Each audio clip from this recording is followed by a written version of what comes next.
Главным национальным ценностям казахского народа является единство и согласие. Бесценным достоянием Казахстана являются не только межэтнические, но и межконфессиональные отношения. История человечества свидетельствует о том, что наиболее сложной сферой человеческих отношений являются межконфессиональные отношения. Они наиболее трудно поддаются регулированию. Казахская историческая этническая толерантность отличается своей главной чертой.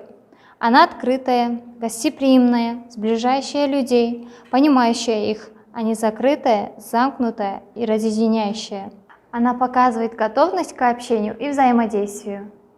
Дази. А как встретили казаки другие народы на своей земле?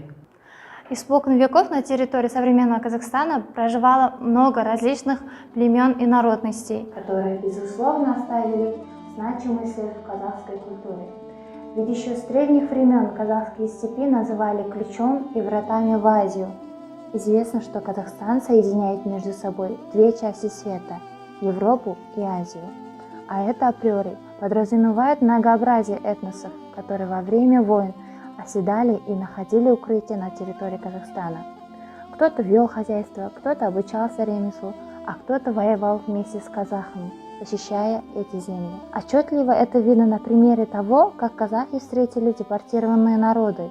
А ведь из 130 этносов, проживающих в Казахстане, более 60 были сюда депортированы.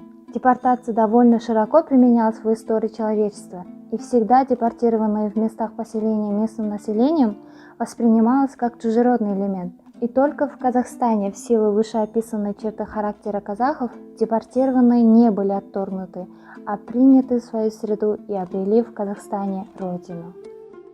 Халқыма туған рахмет, шындаған елге танытқан, ұсынған ас-суыңа рахмет, адалдық бойға дартқан. Қазаққа дархан рахмет, салт санасын сіңірген, жеріне байтақ рахмет, таза ауасын сімірген.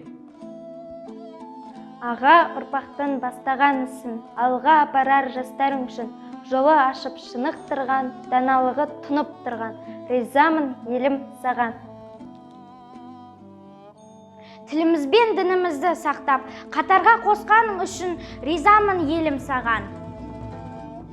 Татулы болсын деп, дастарханы толсын деп, тап-таза дархан пейіліне рахмет. Даладай дархан пейілі, жанындай мөлдір аспан үшін, қамқалы тонын кигізіп, ас-суын алға тосқан үшін ризамын қазақ халқына.